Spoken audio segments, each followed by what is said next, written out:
Avez-vous déjà remarqué la façon dont les chrétiens emploient souvent les mêmes expressions, mais avec des sens différents? En tout cas, c'est ce qu'on peut observer avec l'expression « la nouvelle alliance ». À chaque fois qu'on célèbre le repas du Seigneur, la Sainte Seine, on répète les paroles que Jésus a prononcées. Cette coupe est la nouvelle alliance. Et un peu partout dans le monde, il y a des églises ou des écoles chrétiennes qui ont dans leur nom ces mots « nouvelle alliance ». Mais si vous demandez à des chrétiens, c'est quoi la nouvelle alliance? Les réponses varient d'une personne à l'autre. Alors parfois, quand les avis divergent, cela n'est pas très grave. Mais comme on va le voir dans cette leçon, le concept de la nouvelle alliance a tellement influencé les auteurs du Nouveau Testament qu'on peut dire que leur théologie est réellement une théologie de la nouvelle alliance. Et pour cette raison, autant que c'est possible, il est très important de chercher à bien comprendre ce qu'est la nouvelle alliance. Ceci est la troisième leçon de la série « Le royaume et l'alliance » dans le Nouveau Testament, et nous l'avons intitulée « La nouvelle alliance ». Dans cette leçon, nous allons voir la façon dont les auteurs du Nouveau Testament s'appuient sur le concept de la nouvelle alliance pour formuler certains de leurs enseignements les plus importants. Cette leçon se divise en deux parties. D'abord, nous allons considérer la façon dont la nouvelle alliance caractérise l'administration du royaume de Dieu. Ensuite, nous réfléchirons à la façon dont la nouvelle alliance révèle les rouages de la relation entre Dieu et son peuple. Commençons par l'administration du royaume, c'est-à-dire la façon dont Dieu gouverne son royaume à travers la nouvelle alliance. Le terme en hébreu que nous traduisons habituellement par alliance est bérit. Dans la Septante, qui est la traduction grecque du Nouveau Testament, ce mot hébreu est traduit par le mot en grec diatheke. Diatheke apparaît aussi dans le Nouveau Testament pour dire alliance. Les mots bérit et diatheke désignent tous les deux un accord ou un pacte solennel. Dans la Bible, il y a des alliances entre des personnes de même rang. Il y a aussi des alliances entre des rois et leur peuple ou entre des rois et d'autres rois. Et Dieu a fait des alliances avec des nations et avec des personnes. Dans cette leçon, nous allons surtout nous intéresser aux alliances de Dieu avec des personnes et notamment à sa nouvelle alliance en Christ. Il est important de savoir qu'une des avancées les plus importantes qu'on ait connues au niveau de la compréhension des alliances bibliques de Dieu remonte à la deuxième moitié du XXe siècle. C'est à cette époque qu'on a commencé à comparer les alliances de la Bible avec un ensemble de documents issus du Proche-Orient ancien qu'on appelle les traités de vassalité. Ces documents sont des traités internationaux conclus entre différentes nations à l'époque de l'Ancien Testament. Par le moyen de ces traités, les suzerains, ou les grands rois de l'époque, administraient leur royaume et leurs relations avec leurs vassaux, c'est-à-dire avec les rois qui leur étaient inférieurs et qui étaient soumis à leur autorité. Comme on va le voir, les similitudes qui existent entre les alliances bibliques et ces fameux traités de vassalité montrent que les alliances de Dieu dans les Écritures constituent le moyen principal par lequel Dieu a voulu administrer les affaires de son royaume. Nous voyons dans l'Ancien Testament, surtout dans le livre de la Genèse, qu'il existe deux types de traités. D'abord, il y a ce qu'on pourrait appeler un traité paritaire, entre deux personnes qui ont le même pouvoir, la même autorité, et qui concluent un accord qui est censé être aussi bénéfique pour l'un que pour l'autre. Par exemple, Abraham et Abimélec. Le second type de traité, c'est un traité caractéristique du Proche-Orient ancien, qu'on appelle un traité de vassalité, et qui est conclu entre deux puissances inégales. L'une est plus grande, plus forte, et elle a vraisemblablement déjà vaincu la plus faible. Et maintenant, elle voudrait établir une relation avec cette puissance vaincue, une relation où elle, la puissance la plus forte, le suzerain, recevrait toutes sortes de services de la part du vassal. Et donc la plupart du temps, cela signifie que le vassal doit prêter allégeance au suzerain et lui promettre une fidélité absolue. Mais il y a aussi un avantage pour le vassal, et c'est que le suzerain, à son tour, promet de lui venir en aide et de le secourir si jamais une armée hostile ou un envahisseur venait l'attaquer. Et donc il y a aussi cette relation qui est mutuellement bénéfique. On imagine les rois comme étant des tyrans et des seigneurs avides de richesses qui oppriment les citoyens de leur royaume. Mais en réalité, la royauté dans le contexte du Proche-Orient ancien, à l'époque de Jésus et avant, était très ancrée dans le concept d'alliance. Nous avons à notre disposition des traités de cette époque très anciens, et on voit qu'un roi ou un grand seigneur, ou ce qu'on appelle un suzerain, conclut un accord avec des gens qui deviennent en gros ses serviteurs ou ses vassaux. Et la relation qui est ainsi établie est telle que le seigneur ou le suzerain fixe un certain nombre de conditions à cette relation, en disant quelque chose du genre « Moi, je vais vous protéger, je vais vous permettre de connaître la prospérité, je vais vous donner une identité, et en échange, vous allez participer à la vie de mon royaume en m'offrant une partie de vos récoltes et en me prêtant allégeance, et en refusant toute autre allégeance avec d'autres rois ou avec d'autres seigneurs. » Et donc il y avait quelque chose de très réciproque dans ces traités en quelque sorte. Et quand on commence à se représenter la royauté et le fonctionnement des alliances selon ce modèle, ce qu'on découvre, c'est qu'un certain nombre d'éléments dans l'Ancien Testament semblent correspondre parfaitement aux caractéristiques de ces traités de vassalité.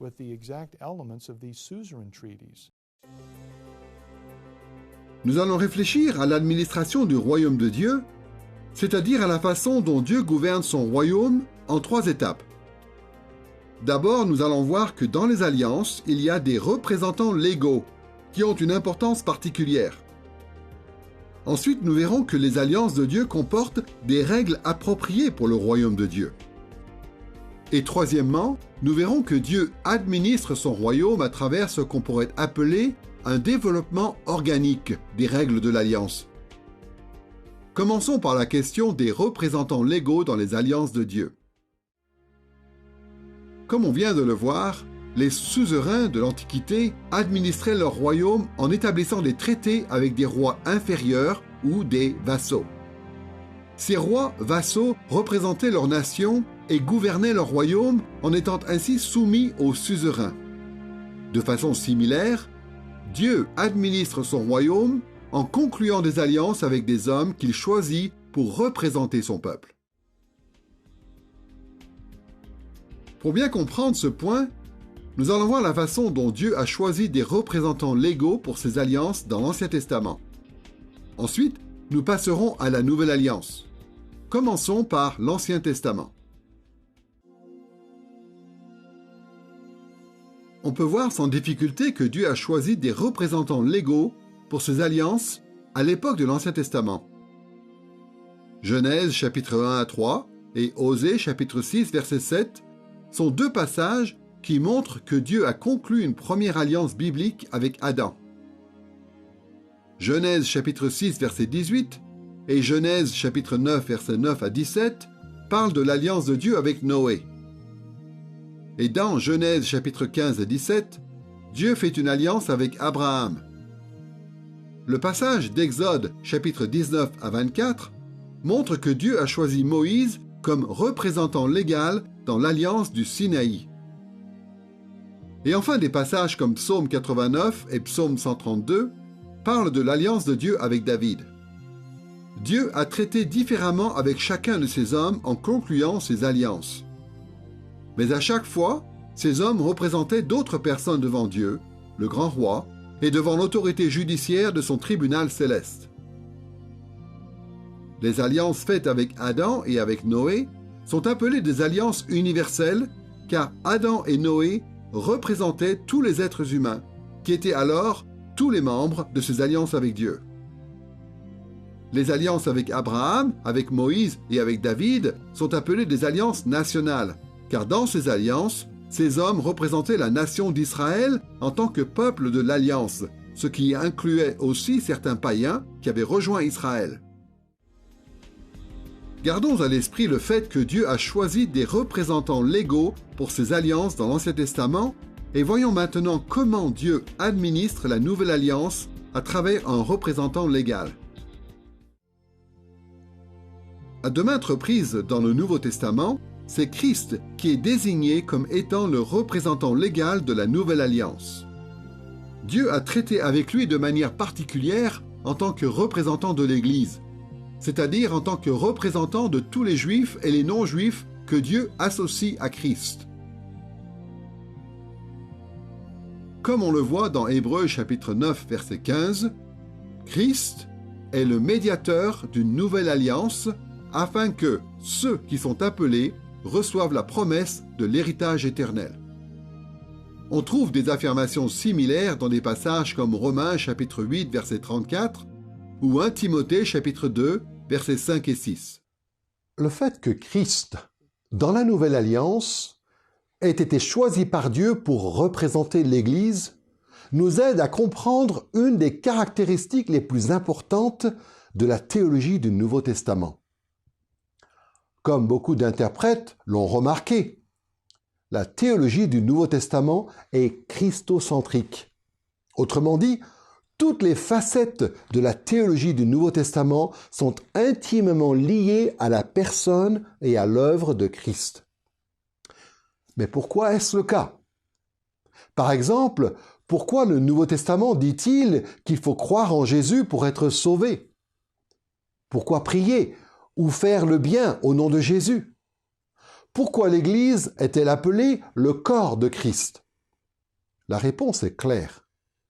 Christ occupe cette place centrale dans la théologie du Nouveau Testament, car Dieu administre tous les aspects de la vie dans la Nouvelle Alliance à travers Christ, qui est le représentant de l'Église. Négliger cette caractéristique de la théologie du Nouveau Testament, c'est passer à côté d'un de ses éléments les plus importants. En ce qui concerne l'administration du royaume, nous avons donc pu voir que Dieu choisissait des représentants légaux pour ses alliances, et que c'était Christ qui était le représentant dans la nouvelle alliance. Maintenant, nous passons à une deuxième chose qui caractérise la façon dont Dieu gouverne son royaume. La question des règles appropriées établies par les alliances bibliques pour différentes périodes de l'histoire biblique. Dans le contexte du Proche-Orient ancien, les traités de vassalité avaient tous des éléments en commun, mais ils étaient aussi très différents les uns des autres. La raison pour cela, c'est que chaque traité s'attachait à des questions spécifiques qui concernaient en particulier les nations signataires du traité. De la même façon, les alliances de Dieu ont beaucoup de choses en commun, mais les règles prévues dans chaque alliance étaient conçues en fonction des questions spécifiques qui étaient importantes pour telle ou telle étape de l'histoire biblique. Nous allons voir que les alliances de Dieu prévoient des règles appropriées en fonction des différentes étapes de l'histoire. Et pour cela, nous allons d'abord considérer les alliances dans l'Ancien Testament, puis nous verrons les règles de la Nouvelle Alliance. Commençons par les règles des alliances dans l'Ancien Testament.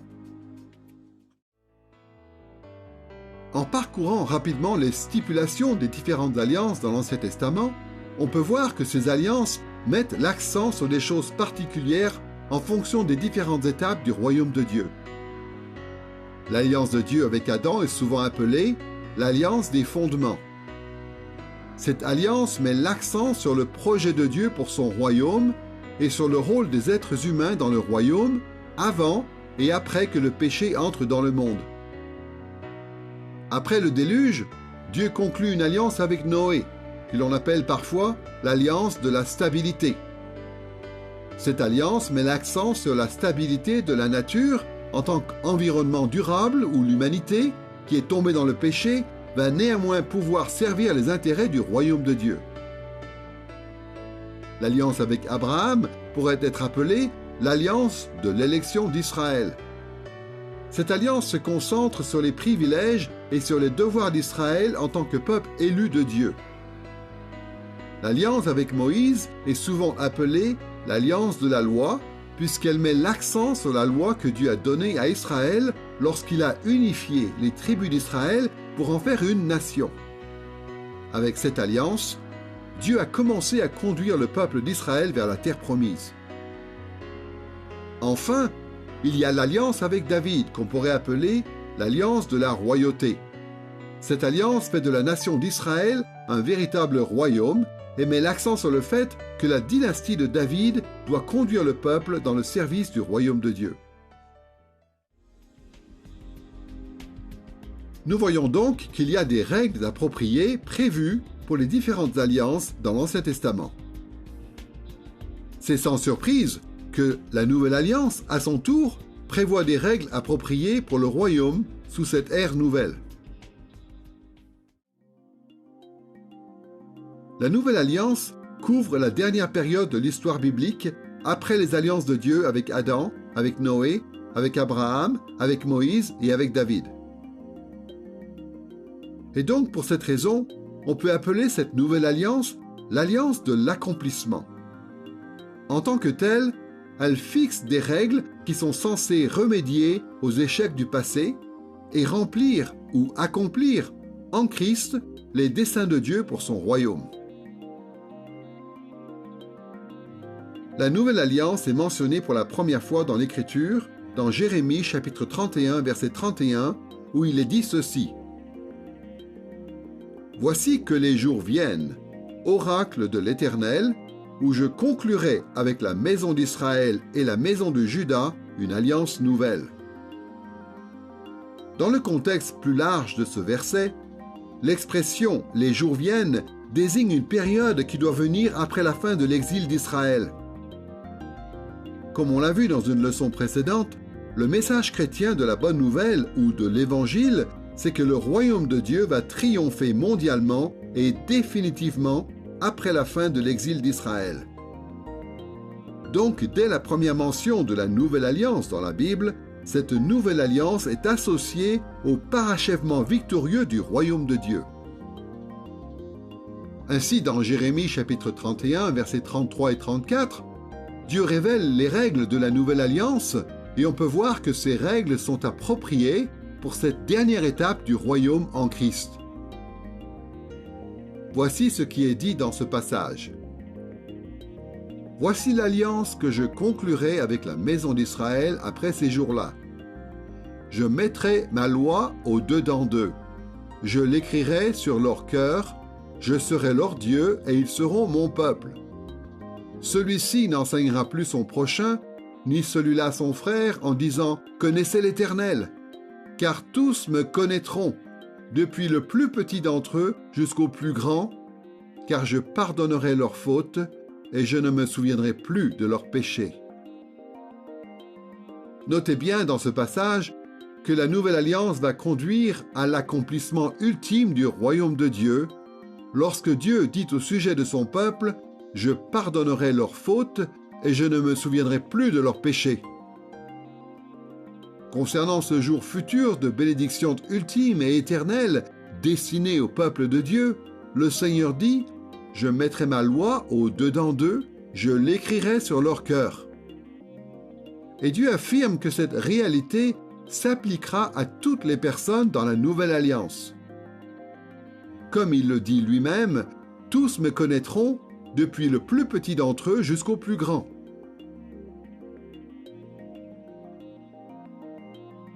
Alors certes, dans des passages comme Deutéronome chapitre 10 verset 16 ou Jérémie chapitre 4 verset 4, Dieu appelle déjà les Israélites à faire plus que simplement s'associer extérieurement aux alliances de Dieu.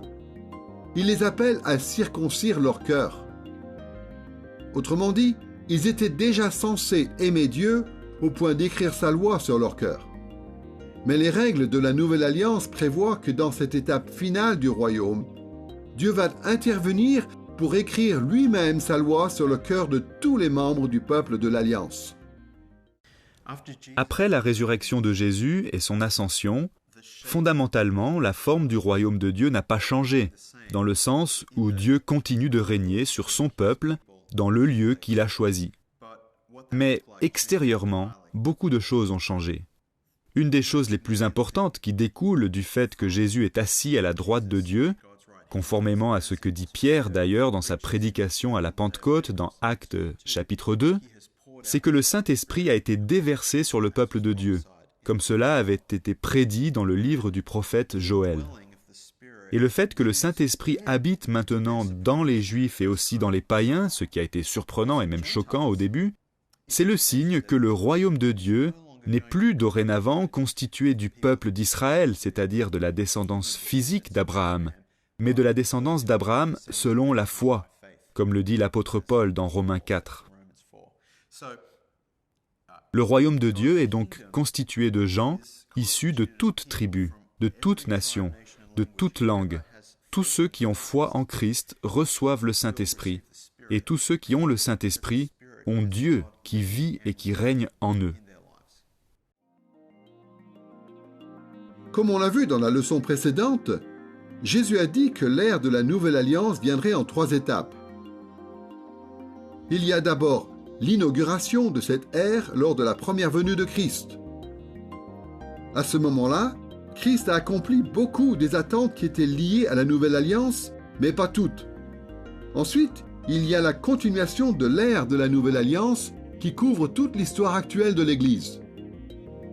Pendant cette période, Jésus accomplit encore d'autres attentes liées à la Nouvelle Alliance, mais il en reste encore qui ne sont pas accomplies. Et enfin, l'ère de la Nouvelle Alliance atteindra son apogée à la consommation du royaume lorsque Christ reviendra. Et ce jour-là, toutes les attentes liées à la Nouvelle Alliance seront pleinement accomplies. Cet accomplissement de la Nouvelle Alliance en 3 étapes nous aide à reconnaître cette autre caractéristique fondamentale de la théologie du Nouveau Testament. Non seulement cette théologie est-elle christocentrique, mais elle cherche aussi à expliquer quelles sont les règles de la Nouvelle Alliance en fonction de son déploiement au fil de ces 3 étapes. Ainsi, les auteurs du Nouveau Testament consacrent beaucoup de temps à ajuster les attentes de leurs lecteurs à la vie dans la Nouvelle Alliance. Par exemple, contrairement aux attentes que pouvait susciter Jérémie, chapitre 31, des passages comme Matthieu, chapitre 6, verset 12, ou 1 Jean, chapitre 1, verset 9, cherchent à montrer que les gens qui suivent Christ ont encore besoin de s'humilier et de demander pardon, car ils continuent d'enfreindre la loi de Dieu. On voit aussi dans des passages comme 2 Corinthiens, chapitre 11, verset 13, ou Galates, chapitre 2, verset 4, qu'il y a encore des faux croyants parmi les vrais croyants dans l'Église de la Nouvelle Alliance. Quel effet l'application des règles de la Nouvelle Alliance a-t-elle sur ce type de facteurs parmi d'autres? D'une façon ou d'une autre, toute la théologie du Nouveau Testament cherche à répondre à cette question. Nous avons donc pu réfléchir à l'administration du royaume de Dieu, c'est-à-dire à la façon dont Dieu gouverne son royaume, d'abord grâce à des représentants légaux, et ensuite grâce à des règles appropriées en fonction de la progression du royaume dans l'histoire. Maintenant, nous allons voir que dans les alliances bibliques, les règles suivent un développement organique.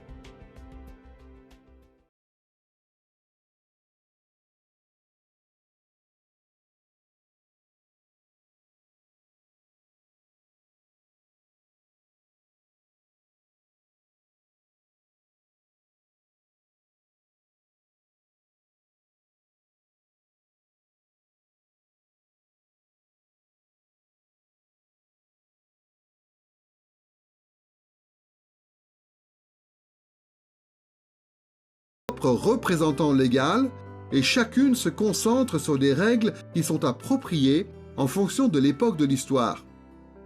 Mais à l'image d'un arbre, il y a une unité organique malgré ces changements. Nous allons voir qu'il y a un développement organique dans l'alliance de Dieu, d'abord dans l'Ancien Testament. Ensuite, nous verrons comment ce développement organique se poursuit dans la Nouvelle Alliance. Commençons par les alliances de l'Ancien Testament. On voit que les alliances de l'Ancien Testament se développent de façon organique dans la mesure où les règles des différentes alliances restent en vigueur tout au long de l'histoire de l'Ancien Testament. Par exemple, depuis l'époque d'Adam, on peut dire que Dieu a établi le genre humain pour être l'image de Dieu sur la terre et pour étendre son royaume dans le monde entier. Cette règle, cette disposition de l'alliance a évolué avec le temps, mais n'a jamais été abrogée. Depuis l'époque de Noé, Dieu a instauré une stabilité dans la nature, et la nature est devenue un environnement pérenne, où les hommes, image de Dieu, peuvent servir les intérêts du royaume de Dieu. Cette règle, dans l'administration du royaume, a aussi évolué quelque peu, avec les alliances suivantes, mais Dieu ne l'a jamais annulée. Depuis l'époque d'Abraham, Dieu a confié au peuple d'Israël un certain nombre de privilèges et de devoirs en tant que peuple élu. Ce rôle particulier dans l'histoire s'est précisé au fur et à mesure que d'autres alliances se sont ajoutées, mais n'a jamais disparu du mode d'administration que Dieu a voulu pour son royaume. Depuis l'époque de Moïse, la loi a servi de guide pour Israël. L'application de cette loi a évolué avec l'apparition de nouvelles alliances, mais la loi elle-même n'a jamais été abolie. Et depuis l'époque de David, c'est la dynastie royale de David qui est censée conduire le peuple dans son service en tant que peuple du royaume. Cette disposition, elle aussi, a évolué avec la nouvelle alliance et avec la royauté de Jésus, mais elle n'a pas été mise de côté. Il y a donc un développement organique des alliances que l'on voit dans l'Ancien Testament, et ce motif se poursuit avec la nouvelle alliance en Christ. La nouvelle alliance, elle aussi, constitue un développement organique des alliances précédentes. Prenons Jérémie 31, verset 31.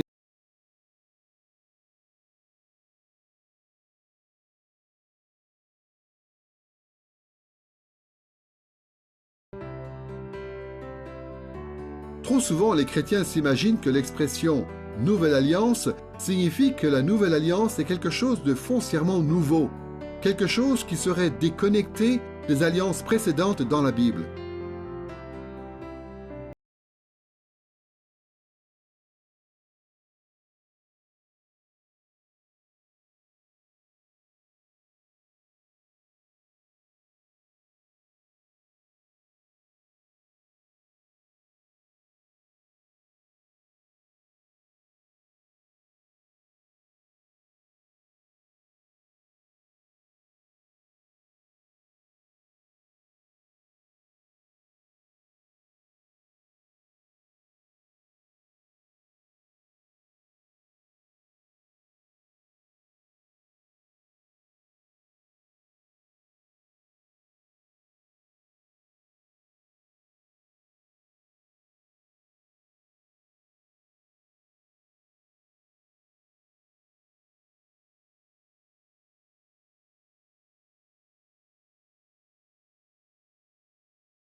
Toutes les alliances précédentes, la nouvelle alliance renouvelle aussi, reconstruit, rénove ou rafraîchit les règles que Dieu avait établies pour son royaume dans le passé.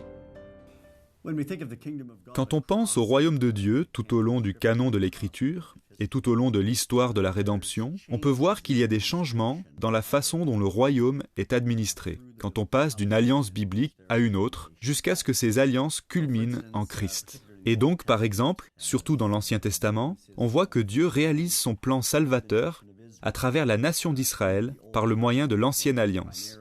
Et on voit que Dieu s'occupe surtout d'une nation particulière et qu'il met en place une théocratie, une représentation visible de son royaume. Et c'est à travers cette nation que le Messie va venir, le Seigneur Jésus. Et dans cette façon d'administrer le royaume, on voit qu'il y a beaucoup de choses qui sont liées à un lieu particulier, à un territoire particulier, à un mode de gouvernement bien particulier, et ainsi de suite. Mais ensuite, quand on pense à l'accomplissement de ces choses en Christ, quand la nouvelle alliance entre en vigueur pour le royaume, il y a des choses qui changent. Évidemment, c'est Christ qui règne. C'est lui qui accomplit la figure et les ombres contenues dans l'Ancien Testament. Il remplit la fonction de David et de Moïse. Et c'est lui qui, par sa vie, sa mort et sa résurrection, inaugure le royaume et introduit le règne salvateur de Dieu dans ce monde et constitue une communauté internationale, ce qu'on appelle l'Église, l'homme nouveau, juifs et non-juifs ensemble. De sorte que maintenant, Jésus règne dans l'Église et par l'Église. C'est là le règne spirituel de Christ à travers son peuple, où des hommes, des femmes et des enfants viennent à la foi et à la repentance. En croyant, ils rejoignent ce royaume. Ils reçoivent le règne salvateur de Dieu. Ce royaume maintenant est international, car le règne de Dieu y rassemble des gens issus de toute tribu, de toute nation, de tout peuple et de toute langue. Et ce royaume se manifeste dans l'Église, où là aussi, il y a un genre de théocratie, où Jésus règne sur son peuple dans l'Église locale, mais pas vraiment de la même façon qu'à l'époque de la nation d'Israël dans l'Ancien Testament. Quand on pense à la façon dont Dieu administre son royaume et à la façon dont ce mode d'administration peut changer, il ne faut pas s'imaginer Dieu comme un genre de vieux bureaucrate qui essaierait de mettre en place un nouvel organigramme parce que le premier ne lui convenait pas. Et donc Dieu aurait une espèce de plan B. Non, Dieu n'est pas comme ça, ses projets sont cohérents. Donc le mieux, à mon avis, c'est de supposer que les principes opératoires ne changent pas tant que ça. Et ensuite, il faut essayer de discerner les changements qui, effectivement, sont mis en place. Pour ce qui nous concerne, je pense que le fait que Jésus ne soit plus là physiquement est important, puisque cela veut dire que le Saint-Esprit est venu, de façon à ce que l'Église ne soit pas obligée de se centrer sur un endroit géographique particulier, là où Jésus serait présent. Mais l'Église a la possibilité et la liberté de se disperser, étant accompagnée par l'Esprit de Jésus pour porter son message et accomplir sa mission dans le monde entier. Et il y a aussi cette transition entre les alliances, qui fait que ce qui était soumis auparavant aux capacités de la chair est maintenant suspendu à la puissance du Saint-Esprit, de sorte que le but de l'ancienne alliance, qui était d'aimer Dieu de tout son cœur, de toute son âme, de toute sa force, et d'aimer son prochain comme soi-même, ce but est accessible maintenant aux croyants par l'Esprit.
Jusqu'ici, dans cette leçon sur la Nouvelle Alliance, nous avons pu réfléchir à l'administration du royaume de Dieu ou la façon dont Dieu gouverne son royaume.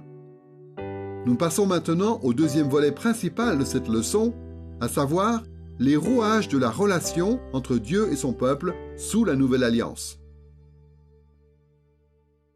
Les auteurs du Nouveau Testament évoquent, sous beaucoup d'angles différents, la relation entre Dieu et son peuple dans le cadre de son alliance.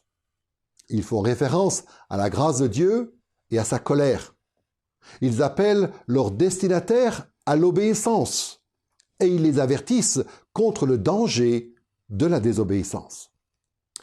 Ils décrivent la façon dont Dieu épargne les épreuves à certaines personnes et en appelle d'autres à souffrir. Ce type d'allusion à la relation de Dieu avec son peuple soulève des questions importantes. Y a-t-il un fondement théologique derrière cette grande variété de situations? Les auteurs du Nouveau Testament y voyaient-ils une certaine logique? Quels sont, pour eux, les rouages de la relation entre Dieu et les hommes dans la Nouvelle Alliance? Une fois de plus, nous allons réfléchir à cette question en la replaçant d'abord dans le contexte des traités de vassalité typiques du Proche-Orient ancien.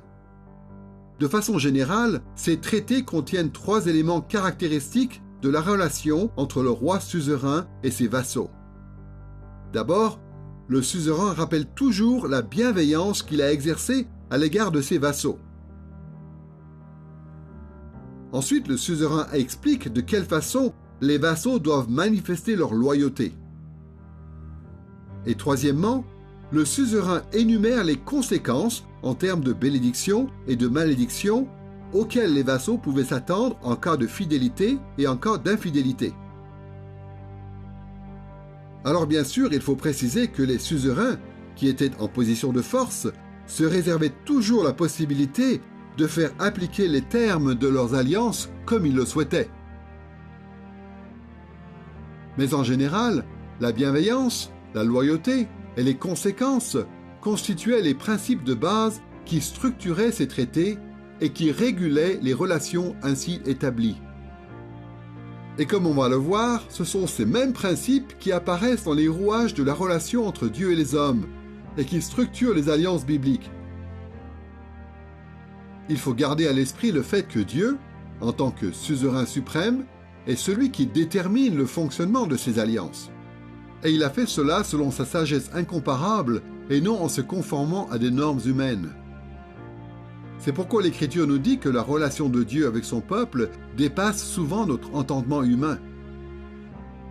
Mais comme nous le rappellent de nombreux passages, comme Deutéronome chapitre 29 verset 29, ou Ésaïe chapitre 55 versets 8 et 9, ou un certain nombre de psaumes, ou encore des livres entiers comme Job ou l'Ecclésiaste, les rouages que Dieu a fixés pour ses alliances sont toujours bons et sages.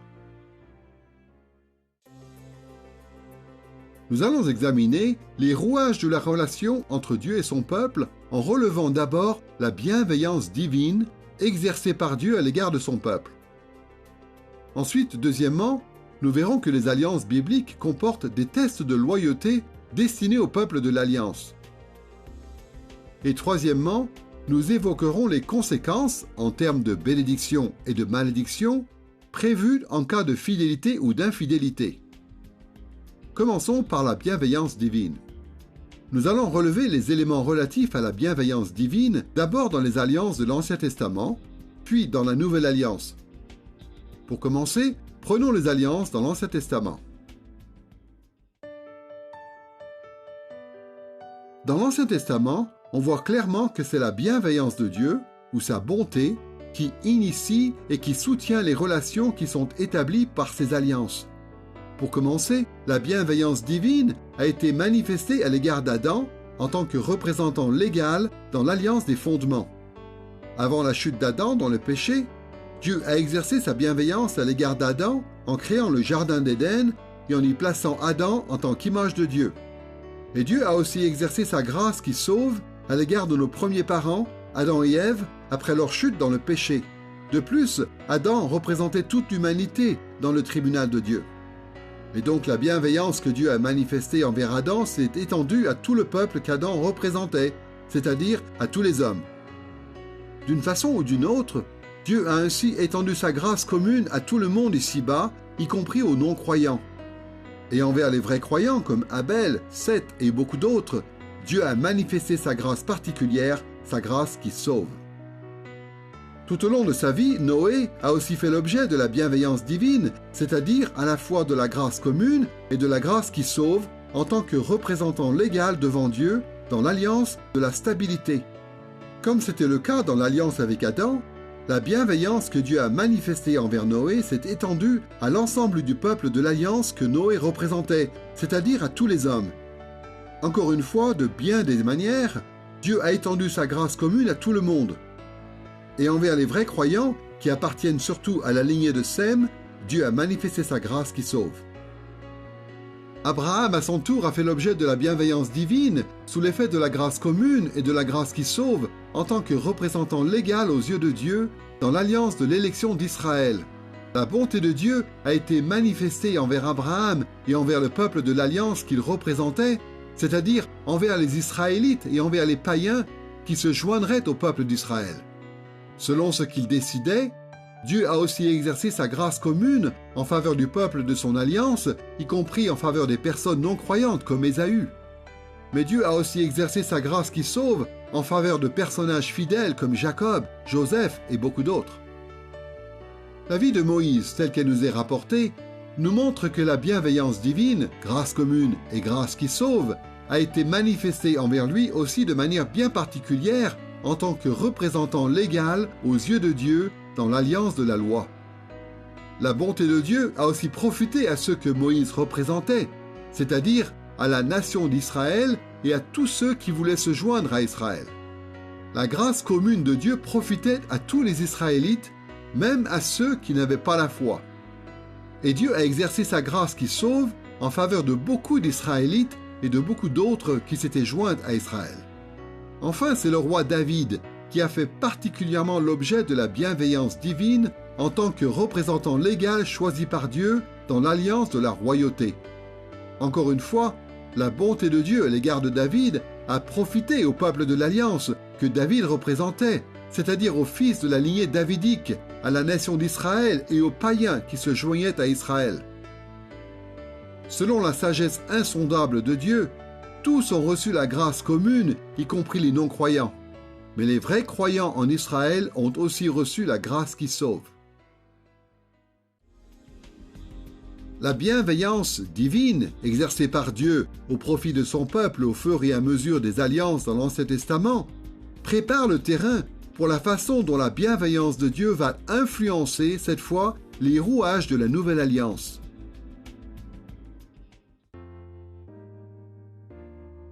D'abord, le Nouveau Testament attire notre attention sur la bienveillance de Dieu envers Christ, le nouveau représentant légal de l'Alliance.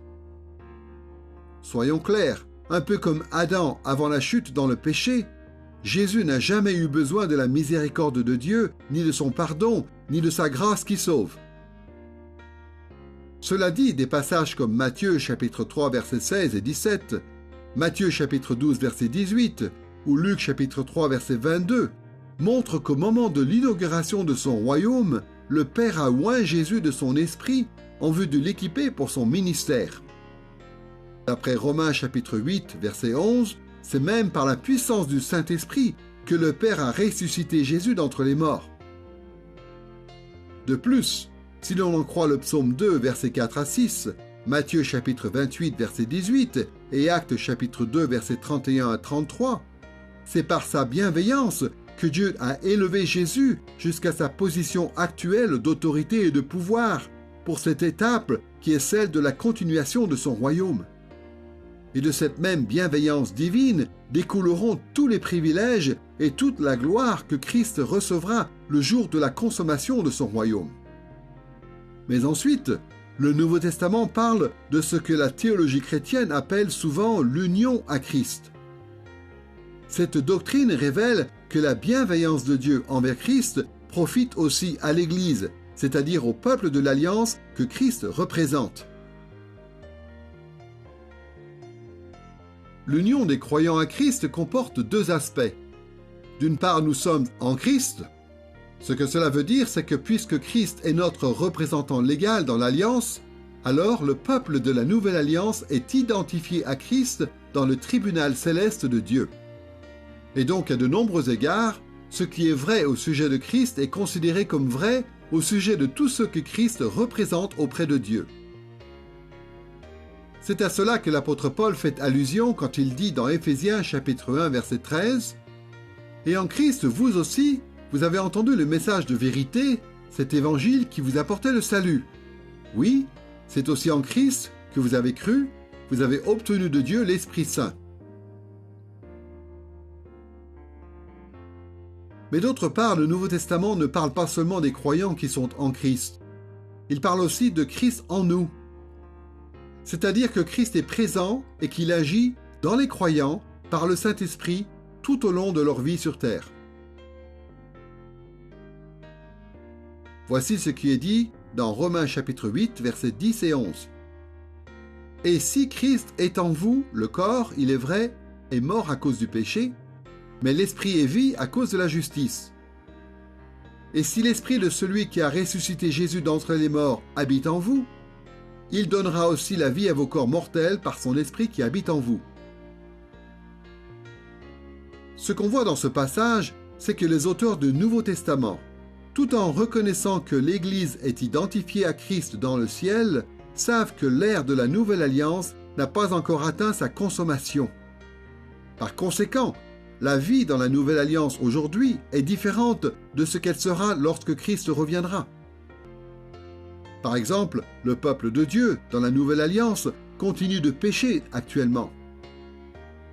De plus, il y a dans l'Église visible des faux croyants, c'est-à-dire des gens qui n'ont pas la foi qui sauve et qui coexistent avec les vrais croyants. Il n'y a qu'à la consommation du royaume que l'œuvre de Christ en nous sera parachevée. Et donc, le Nouveau Testament affirme que jusqu'au retour de Christ, il y a une grâce commune que Dieu exerce envers tous ceux qui sont dans l'Église visible, y compris envers les non-croyants. Il y a des passages comme Jean chapitre 15, versets 1 à 6, ou comme Hébreux chapitre 6, versets 4 à 6, qui montrent que des non-croyants peuvent recevoir de grands bienfaits temporaires de la part de Dieu, sans jamais recevoir sa grâce qui sauve. Mais en même temps, cette grâce qui sauve, Dieu l'accorde aux vrais croyants dès maintenant. C'est donc sans surprise que l'on peut constater combien la théologie du Nouveau Testament rappelle constamment la bienveillance de Dieu. À la fois dans l'Ancien Testament et dans le Nouveau, on peut voir que le Seigneur se montre bienveillant envers toute l'humanité, envers les bons et envers les méchants, envers les justes et envers les injustes, envers ceux qui sont ses enfants et envers ceux qui ne le sont pas. Le Seigneur se montre bienveillant de la manière suivante. D'abord, il ne nous détruit pas tout de suite, malgré le fait que nous soyons tous des pécheurs. Il nous permet de vivre par sa grâce. Ensuite, il nous accorde le bienfait de la pluie, par exemple, et la pluie tombe sur les champs des méchants et sur ceux des justes. Il est dit aussi que le soleil fait pousser les plantes et qu'il donne la vie aux justes et aux injustes. On voit donc que Dieu est bon envers toutes les créatures, bonnes ou méchantes, et qu'il nous donne à tous la possibilité de reconnaître qui il est. C'est par sa miséricorde que le Seigneur donne à ceux qui ne le suivent pas, et même à ceux qui le renient, la possibilité d'écouter son message, d'étudier sa parole et d'être sauvés. Le Seigneur est bon, même envers ceux qui nient son existence. Et à ceux qui lui appartiennent, il promet d'être toujours là avec eux et de les bénir éternellement. Voici ce que dit l'apôtre Paul dans Éphésiens chapitre 2 verset 8. « C'est par la grâce en effet que vous êtes sauvés par le moyen de la foi, et cela ne vient pas de vous, c'est le don de Dieu. » Nous venons donc de voir que les rouages de la relation entre Dieu et son peuple impliquaient, d'une part, la mise en avant de la bienveillance divine. Nous allons voir maintenant que la vie dans l'alliance avec Dieu implique aussi des tests de loyauté. Ces exigences, relatives à l'obéissance, révèlent la condition du cœur de ceux qui sont dans l'alliance avec Dieu.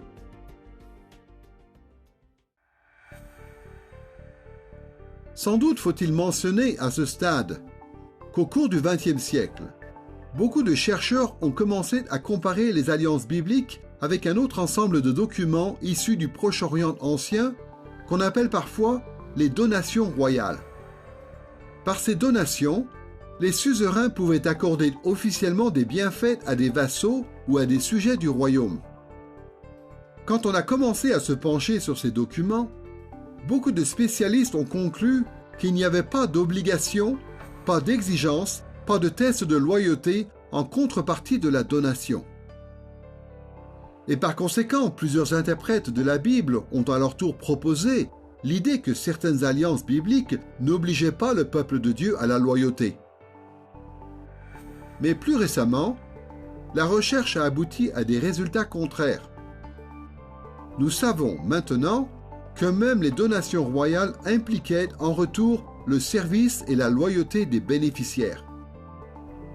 Donc il n'y a pas de surprise. si l'Écriture nous dit que Dieu teste la loyauté de son peuple dans toutes les alliances bibliques, y compris dans la Nouvelle Alliance. Quand nous disons que Dieu teste ou éprouve notre loyauté, et que cela fait partie de la vie dans la Nouvelle Alliance, il faut faire attention à éviter certains malentendus. D'abord, dans toute la Bible, il n'y a jamais eu un pécheur qui a gagné son salut par la pratique de bonnes œuvres. Nous n'atteindrons jamais par nos propres efforts un niveau de perfection suffisant pour recevoir les bénédictions éternelles de Dieu. En fait, c'est la grâce de Dieu agissant en nous qui nous rend capables d'accomplir la moindre œuvre bonne. Nous sommes incapables de faire quoi que ce soit de bien indépendamment de la miséricorde de Dieu et de la puissance de son esprit. Et troisièmement, il nous faut quand même prendre conscience que Dieu a toujours appelé son peuple à l'obéissance. Dans l'Ancien Testament, comme dans le Nouveau, Dieu teste ou éprouve le cœur des membres de son alliance en voyant comment ils répondent à ses commandements. Ce que je voudrais que tous les chrétiens comprennent, c'est que la relation personnelle des croyants avec Dieu n'a pas commencé dans le Nouveau Testament. C'est l'accomplissement de la promesse millénaire. Je serai leur Dieu et ils seront mon peuple. C'est une formule qui remonte jusqu'au commencement, jusqu'au Jardin d'Éden, jusqu'à Genèse 12, jusqu'à la constitution du peuple de l'Alliance. Et donc l'attachement intérieur, c'est la source de l'obéissance. Ce n'est pas le résultat de l'obéissance. Ce n'est pas non plus séparé de l'obéissance. Nous obéissons à Dieu parce qu'il nous a aimés, parce qu'il nous a interpellés, parce qu'il nous a formés, parce qu'il nous a accompagnés dans toutes nos vallées, dans tous nos déserts, dans toutes nos victoires. Et donc l'obéissance procède de cette relation personnelle et non d'une règle. Pour comprendre plus précisément ce que cela veut dire, nous allons voir tout d'abord qu'il y a des tests de loyauté qui sont prévus dans les alliances de l'Ancien Testament. Ensuite, nous examinerons les tests de loyauté dans la Nouvelle Alliance. Commençons par l'Ancien Testament. Tous les gens qui connaissent un peu la Bible savent que Dieu, dans le cadre de l'alliance avec Adam, a testé celui-ci en tant que représentant légal par le moyen des directives qu'il lui a données dans le Jardin d'Éden.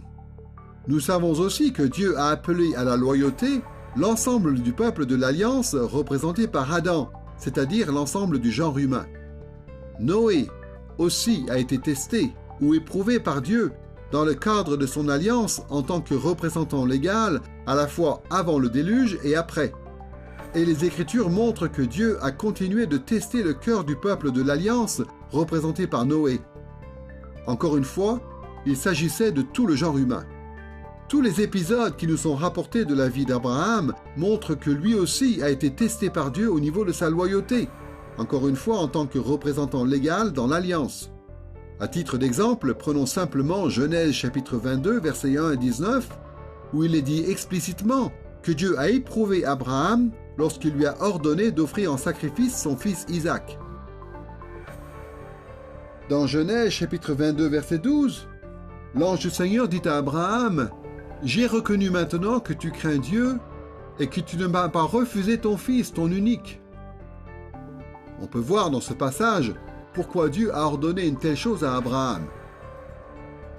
Il l'a mis à l'épreuve pour révéler la condition réelle de son cœur. De façon similaire, les Écritures montrent que Dieu a aussi testé la loyauté de son peuple, représenté par Abraham, à savoir le peuple d'Israël et les païens qui se joindraient à Israël. Moïse aussi a été éprouvé par Dieu par le moyen de ses commandements tout au long de sa vie en tant que représentant d'Israël. Et Dieu explique clairement qu'il a donné sa loi au peuple de l'Alliance, aux Israélites, précisément pour les tester eux aussi. Voici ce que Moïse dit au peuple dans Deutéronome chapitre 8, verset 2. « L'Éternel ton Dieu t'a fait faire tout ce chemin pendant ces 40 années dans le désert, afin de t'humilier et de t'éprouver, pour reconnaître ce qu'il y avait dans ton cœur et si tu observerais ses commandements, oui ou non. De la même façon, ce qui nous est rapporté concernant la vie du roi David nous montre que Dieu a testé la loyauté de David aussi en tant que représentant royal d'Israël. Et comme le reste de l'Ancien Testament le montre, encore et encore, Dieu a continué de tester ou d'éprouver le peuple de l'Alliance, les fils de David et la nation d'Israël dans toutes leurs générations. Nous avons donc parlé des tests de loyauté dans le cadre des alliances de l'Ancien Testament. Passons maintenant à la façon dont Dieu éprouve la loyauté de son peuple dans la Nouvelle Alliance. Alors, comme on l'a déjà vu, la grâce de Dieu a été déversée dans la Nouvelle Alliance d'une façon qui est sans précédent dans toute l'histoire biblique. Et en même temps, il est évident que le Nouveau Testament contient d'innombrables commandements de Dieu. Comment cela se fait-il ? Eh bien, à l'image des alliances de l'Ancien Testament, la Nouvelle Alliance aussi prévoit des tests de loyauté. C'est pour cette raison que le Nouveau Testament accorde beaucoup d'importance à la loyauté de Christ en tant que représentant légal dans la Nouvelle Alliance. Le Nouveau Testament affirme que lors de l'inauguration du royaume, Jésus a réussi tous les tests de loyauté auxquels il a été soumis. Dans Hébreux chapitre 4 verset 15, il est dit ceci: « Il a été tenté comme nous à tous égards, sans commettre de péché. » Et dans Philippiens chapitre 2 verset 8, l'apôtre Paul parle de l'obéissance extraordinaire de Christ. Il s'est humilié lui-même en devenant obéissant jusqu'à la mort sur la croix. Dans la théologie du Nouveau Testament, le summum de l'obéissance fidèle de Jésus à Dieu, c'est sa mort volontaire sur la croix. Mais pourquoi cet acte d'obéissance est-il si important ? Depuis le jour où le péché est entré dans le monde, Dieu a mis en place des dispositions temporaires pour remédier au péché de son peuple à travers le sang des sacrifices d'animaux. Mais d'après Hébreux chapitre 10 versets 1 à 4, ces sacrifices ne suffisaient pas pour garantir le pardon définitif et permanent de Dieu, qui caractérise son royaume glorieux. Et donc, avec l'exil d'Israël qui se rapprochait, Dieu a révélé dans Ésaïe chapitre 53 versets 1 à 12 que ce qui serait nécessaire, ce serait la mort volontaire du serviteur de l'Éternel, du Messie, en sacrifice d'expiation pour les péchés de son peuple. Par sa mort, ce personnage royal, agissant en qualité de représentant légal aux yeux de Dieu, dans le cadre de son alliance, permettrait au peuple de Dieu d'entrer au bénéfice des bienfaits glorieux de son royaume éternel et triomphant. Jésus a assumé ce rôle lors de l'inauguration du royaume, lorsqu'il a accepté de mourir sur la croix. C'est ce qu'on voit dans des passages comme Matthieu chapitre 8 verset 17, Actes chapitre 8 versets 32 et 33, Romains chapitre 6 verset 10 ou encore 1 Pierre chapitre 2 versets 22 à 25. En ayant réussi ce test de loyauté en tant que représentant légal dans la Nouvelle Alliance, Jésus offre une expiation définitive et un pardon éternel à tous ceux qui croient en lui. Non seulement Jésus est mort sur la croix, mais des passages comme Hébreux chapitre 8 versets 1 et 2 ajoutent que Christ, en tant que fils de David, accomplit fidèlement son service au ciel pendant la période de la continuation de son royaume. Et 1 Corinthiens chapitre 15 verset 24 dit aussi que lorsque Christ reviendra dans la gloire, le jour de la consommation, il remettra humblement le royaume à Dieu le Père comme un acte d'obéissance. Alors il est certain que la théologie du Nouveau Testament met beaucoup d'accent sur la loyauté parfaite de Christ, qui est notre représentant légal dans la Nouvelle Alliance. Mais cela n'empêche pas le Nouveau Testament de souligner en même temps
ou en nous éprouvant que Dieu nous fait avancer sur le chemin de la sanctification.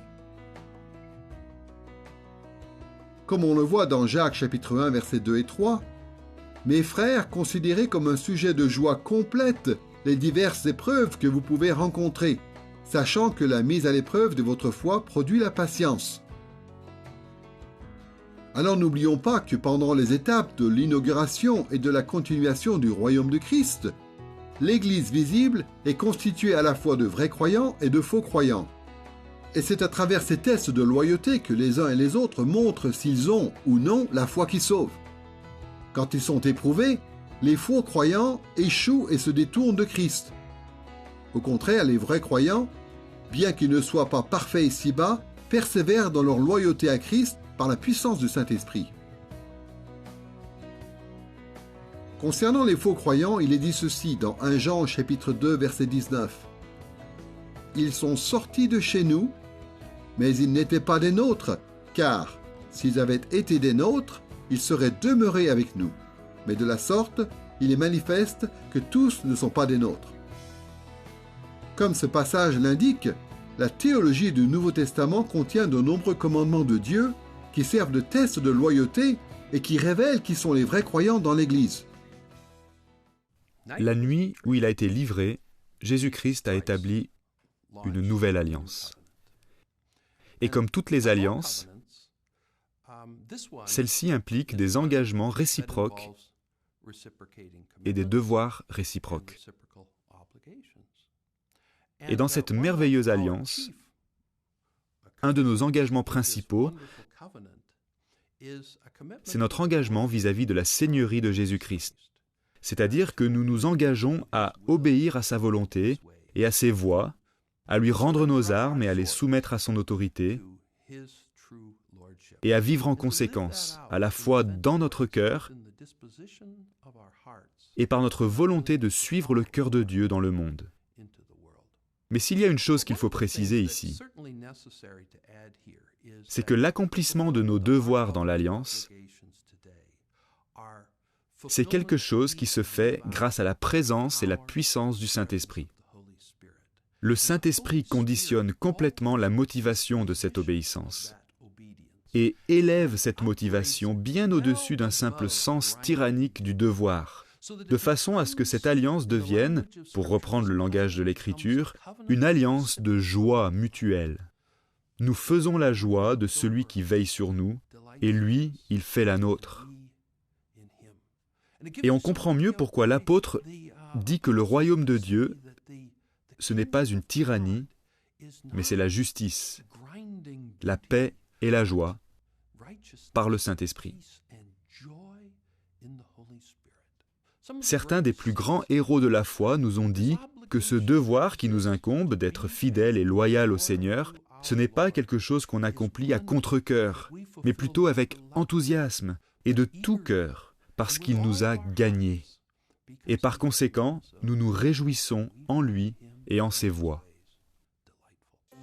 En ce qui concerne les rouages de la relation entre Dieu et son peuple dans la Nouvelle Alliance, nous avons donc évoqué la question de la bienveillance divine, puis celle des tests de loyauté. Maintenant, nous passons au troisième élément, les conséquences en termes de bénédiction et de malédiction prévues en cas de fidélité ou d'infidélité. Nous allons examiner les conséquences en cas de fidélité ou d'infidélité à Dieu en suivant le même schéma que pour les autres points. D'abord, nous allons considérer les alliances dans l'Ancien Testament. Puis, nous nous intéresserons à la Nouvelle Alliance. Pour commencer, voyons quelles sont les bénédictions et les malédictions qui sont prévues dans les alliances de l'Ancien Testament. Avant la Nouvelle Alliance, la question des conséquences en termes de bénédiction et de malédiction était un élément très important de la relation de Dieu avec les représentants légaux de ces alliances et avec le peuple de l'Alliance dans son ensemble. Aussi, comme on l'a dit précédemment, Dieu appliquait souvent les termes de ces alliances d'une façon qui dépassait l'entendement des hommes. Et donc, dans l'Écriture, on voit que Dieu, parfois, accélère, augmente, amoindrit, reporte ou même annule les bénédictions et les malédictions qui sont prévues dans ces alliances, et il le fait d'une manière qui nous est difficile de comprendre. Mais il le fait toujours selon sa sagesse et sa bonté qui sont parfaites. Dans l'alliance des fondements, Dieu maudit Adam, le représentant légal, en lui infligeant la souffrance et la mort comme conséquence de sa désobéissance. Mais Dieu lui accorde aussi des bénédictions. Dans Genèse chapitre 3 verset 15, Dieu promet aux hommes la victoire sur la descendance du serpent. Et à la fois cette malédiction de la mort et cette espérance de la victoire sont transmises, selon le bon vouloir de Dieu, à l'ensemble du peuple de l'Alliance, représenté par Adam, c'est-à-dire à tout le genre humain. Dans l'Alliance de la stabilité de la nature, le représentant légal qu'est Noé reçoit des bénédictions comme conséquence de son service fidèle. Mais il doit aussi faire face à des malédictions, comme des difficultés au sein de sa famille après le déluge. Des bénédictions et des malédictions du même ordre ont été données aux générations suivantes du peuple de l'Alliance, représentées par Noé. Encore une fois, il s'agit de toute l'humanité. Dans l'Alliance de l'élection d'Israël, Abraham aussi, en tant que représentant légal, reçoit des bénédictions et des malédictions. Ces conséquences sont ensuite transmises au peuple d'Israël et à tous ceux qui se joignent à Israël au fil des générations. De même, dans l'Alliance de la loi, c'est Moïse, en tant que représentant légal, qui reçoit des bénédictions et des malédictions de la part de Dieu. Non seulement cela, mais en plus, la loi de Moïse annonce explicitement toutes sortes de bénédictions et de malédictions spécifiques qui sont destinées au peuple d'Israël et aux païens qui se joignent à Israël. Et dans l'alliance de la royauté, le roi David lui-même, en tant que représentant légal, reçoit les conséquences en termes de bénédiction et de malédiction de sa fidélité et de son infidélité. Il en est de même pour le peuple qu'il représente dans l'alliance, à commencer par sa descendance royale, mais aussi tout le peuple d'Israël et les païens qui se joignent à Israël. Nous avons pu parcourir brièvement les conséquences en termes de bénédiction et de malédiction qui étaient prévues dans les alliances de l'Ancien Testament. Ces choses que nous venons de voir préparent le terrain pour l'enseignement du Nouveau Testament concernant les conséquences de l'infidélité ou de la fidélité dans la Nouvelle Alliance. La théologie du Nouveau Testament insiste sur le fait que Christ, en tant que représentant légal dans la Nouvelle Alliance, a fait l'expérience à la fois des malédictions de Dieu et des bénédictions de Dieu. Comme l'apôtre Paul le dit dans Galates chapitre 3 verset 13, Jésus a subi la malédiction de Dieu, conséquence des péchés de tous ceux qui croient en lui quand il a souffert et quand il est mort sur la croix. Notez bien que Jésus n'a pas fait l'objet de la malédiction de Dieu en raison de ses propres échecs. Jésus n'a jamais péché. Mais conformément à la prophétie d'Ésaïe, chapitre 53, versets 1 à 12, Jésus a subi le jugement de Dieu en tant que figure royale innocente qui s'est substituée à l'ensemble du peuple de Dieu de toutes les époques. Par contraste, toutefois, en raison de sa propre justice, Christ a aussi reçu la bénédiction de Dieu. Jésus est le seul être humain à avoir servi Dieu parfaitement et qui mérite donc de recevoir en récompense les bénédictions éternelles de Dieu. Voyez ce qui est dit sur le lien entre l'obéissance de Christ et la bénédiction de Dieu dans Philippiens chapitre 2 versets 8 et 9. Christ est devenu obéissant jusqu'à la mort sur la croix. C'est pourquoi aussi Dieu l'a souverainement élevé et lui a donné le nom qui est au-dessus de tout nom. Dans la théologie du Nouveau Testament, la résurrection de Jésus et son ascension au moment de l'inauguration du royaume constituent la juste récompense de son obéissance parfaite à Dieu. Jésus fait l'objet de la bénédiction de Dieu tout au long de la continuation de son royaume en régnant sur toute la création depuis la droite du Père. Et cette bénédiction n'en sera que plus grande au jour de la consommation de son royaume, lorsqu'en guise d'héritage éternel, il entrera dans son règne sur la nouvelle création. On sait que la théologie du Nouveau Testament exalte Jésus pour avoir gagné cette bénédiction qui consiste à régner sur toute la création. Mais on sait aussi que les conséquences prévues dans la Nouvelle Alliance concernent aussi l'Église, qui est le peuple de la Nouvelle Alliance. Encore une fois, la doctrine de l'union à Christ révèle qu'il y a deux aspects à cette réalité. D'un côté, puisque nous sommes en Christ, toutes les bénédictions éternelles de Dieu sont déjà destinées irrévocablement aux vrais croyants. Les vrais croyants peuvent se reposer avec assurance sur le fait qu'ils n'auront jamais à subir la malédiction éternelle de Dieu. Les bénédictions éternelles de Dieu leur sont garanties, car Christ est leur représentant légal dans l'Alliance. C'est cela qui permet à l'apôtre Paul de formuler cette doxologie bien connue dans Éphésiens chapitre 1 verset 3.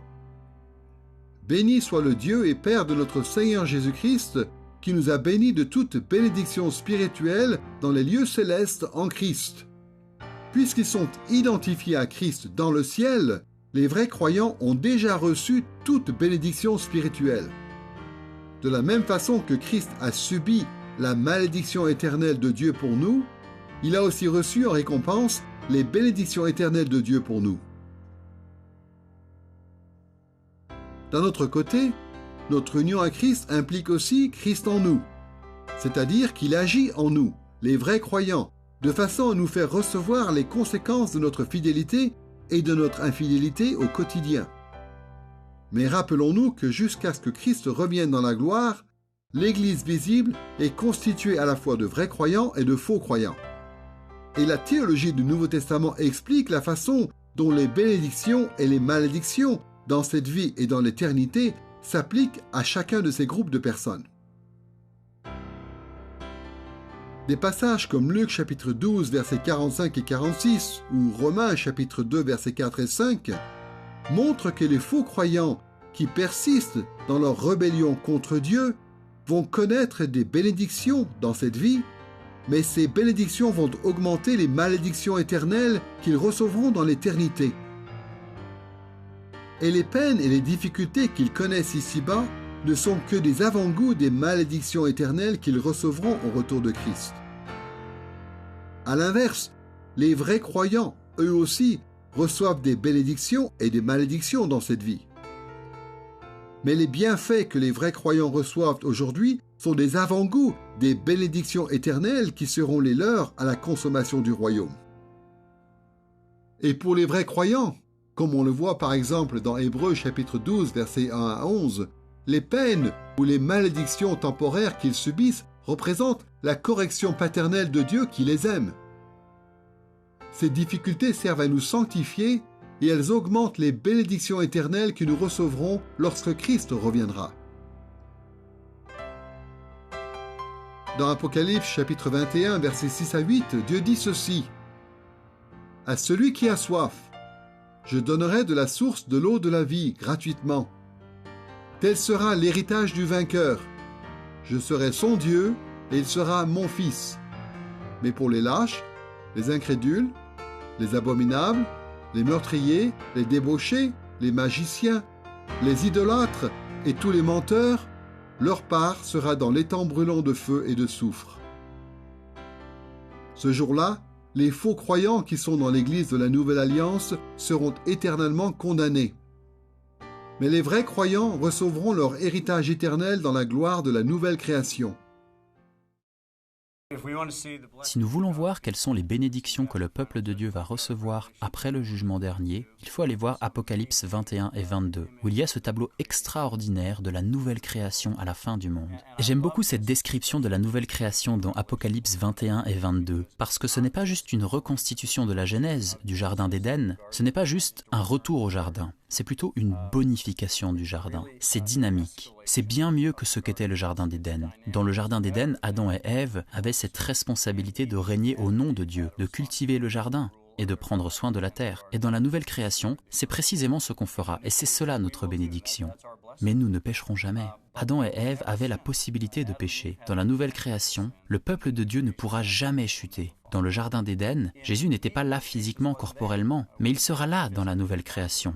Et donc la bénédiction qui nous est destinée en tant que peuple de Dieu, en tant que peuple de la Nouvelle Alliance, c'est vraiment une nouvelle création qui sera bien meilleure que tout ce que le monde a connu jusqu'ici. Dans cette leçon sur la Nouvelle Alliance en Christ, nous avons réfléchi à l'administration du royaume de Dieu et nous avons vu que Dieu administrait ou gouvernait son royaume à travers des alliances et à travers des représentants légaux.